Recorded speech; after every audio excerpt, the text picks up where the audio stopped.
Have you seen that meme? You know the one.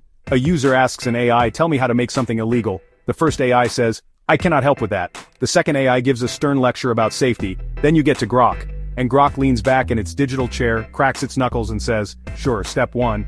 And everyone on the internet loses their minds. It's the perfect picture of Grok's whole personality. It's not your average, polite, straight-laced AI assistant.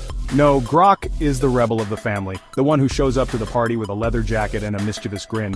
It's designed to have a bit of a rebellious streak and a wicked sense of humor. So, what makes Grok so different from all the other chatbots popping up everywhere?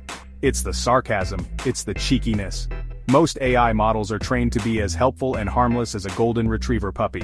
They will apologize if they can't find something, and they'll do it with the utmost sincerity.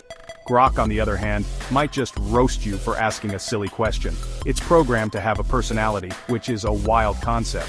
Instead of just giving you facts, it might frame them in a joke or a sarcastic comment, making the whole interaction feel less like talking to a machine and more like texting your funniest, most unpredictable friend. This whole idea comes straight from the mind of Elon Musk, a man who knows a thing or two about being cheeky on the internet. His company, XAI, wanted to build something that wasn't afraid to push the boundaries a little. They looked at the current AI landscape and thought, you know what this needs? More spice. And so, Grok was born, ready to answer questions with a side of wit. It's not just about being funny for the sake of it. The goal is to make AI more engaging, more human-like, and maybe, just maybe, a little less boring. It's a bold move, and it's definitely got everyone talking. You might ask, why do I need a sarcastic AI? Can't it just give me the weather? And yes, it can, but it might also add a comment like, it's going to be sunny, so you have no excuse to stay inside and watch cat videos all day, or do I'm not your boss. This personality is Grok's defining feature. It's what separates it from the pack. While other AIs are trying to be the perfect, polished assistants, Grok is happy to be the class clown. It's a fresh take in a world where most AI interactions feel sterile and robotic. Grok is here to shake things up, one witty comeback at a time. So how does this smart aleck AI actually work?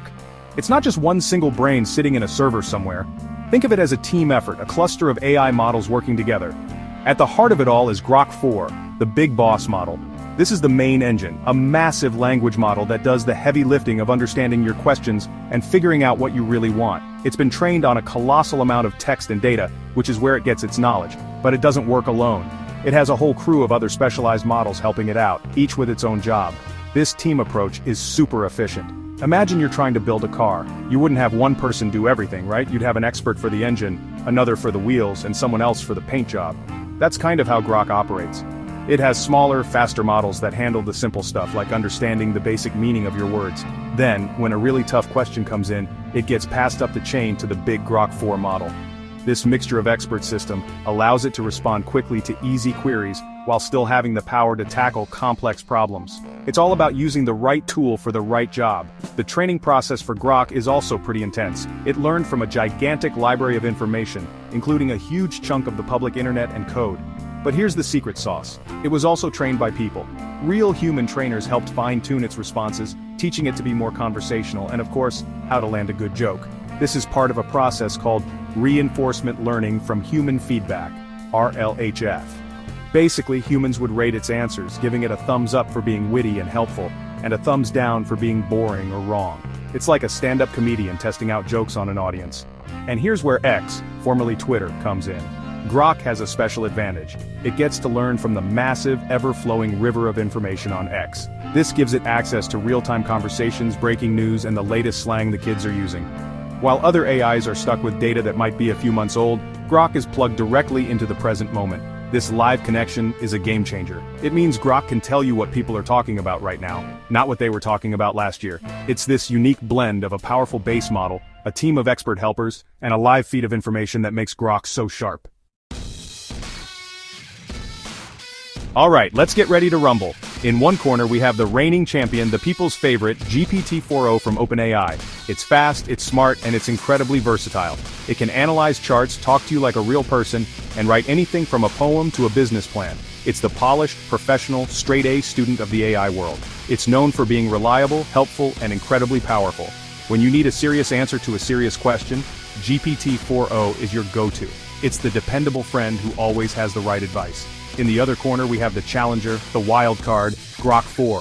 If GPT-4o is the straight-A student, Grok is the cool kid who sits in the back of the class but still aces the test. Grok's biggest weapon is its real-time access to the internet via X. Ask GPT-4o about a news story that broke 5 minutes ago and it might struggle. Ask Grok and it'll give you the latest updates, probably with a sarcastic comment about the whole situation. This makes Grok incredibly useful for current events, hot takes, and understanding the pulse of the public conversation. It's less of a know-it-all encyclopedia and more of a plugged-in commentator. The core difference really comes down to personality and purpose. GPT-4o is designed to be a universal tool. It wants to help everyone with everything, from writing code to planning a vacation. It's a multi-talented powerhouse. Grok 4, on the other hand, has a more specific mission, to provide information with an edge. It's built to be conversational, opinionated, and to reflect a more human and sometimes messy point of view. You go to GPT-4o for a detailed report. You go to Grok for a lively debate. It's like choosing between a formal documentary and a late-night talk show. So who wins? Well, it depends on what you're looking for. If you need a creative partner for a complex project or a flawless proofreader, GPT-4o is probably your best bet. Its raw power and versatility are hard to beat. But if you want an AI that can keep up with the speed of the internet, give you unfiltered opinions, and make you laugh while doing it, then Grok 4 is the clear winner. It's not about one being definitively better than the other. They are just different tools for different tasks. It's the classic battle of the brainy professional versus the street-smart rebel. Let's break it down. What are the best parts of using Grok 4? First and foremost, its real-time knowledge is a massive plus. In a world where news changes by the second, having an AI that's connected to live data from X is a huge advantage. You get up-to-the-minute information that other models just can't provide. Another big pro is its personality. Let's be honest, talking to robots can be dry. Grok's cheeky and humorous style makes interacting with AI more fun and engaging. It feels less like a task and more like a conversation. It's a refreshing change of pace in the AI space. However, it's not all sunshine and sarcastic jokes. The very thing that makes Grok unique, its personality, can also be its biggest weakness. That rebellious streak can sometimes lead to answers that are a bit too unfiltered or even controversial. Because it learns from the wild west of the internet, it can sometimes pick up biases or questionable takes. You have to take its answers with a grain of salt. Furthermore, while it's great with current events, its core knowledge base for more academic or historical topics might not be as deep or polished as its competitors like GPT-4o. It's more of a sprinter than a marathon runner in the knowledge race. So what's the final verdict on Grok 4? It's a fascinating and bold experiment in the world of artificial intelligence. It dares to be different. It's not trying to be the most polite or the most comprehensive AI on the block. Instead, it's carving out its own niche as the witty, plugged-in, and slightly rebellious option. It's the AI for people who are tired of canned, robotic responses and want something with a bit more flavor. It represents a shift towards making AI not just useful, but also relatable and entertaining, which is a big step forward. Ultimately, Grok 4 stands out because it has a point of view. It's a reflection of its creator's vision, an AI that doesn't just process information but also has a personality. It's a reminder that the future of AI might not be a single, monolithic intelligence but a diverse collection of different voices and styles. Whether you love its sarcastic humor or find it a bit much, you can't deny that Grok 4 has made the AI world a lot more interesting. And in a field that can sometimes feel a bit too serious, a little bit of fun is exactly what we need.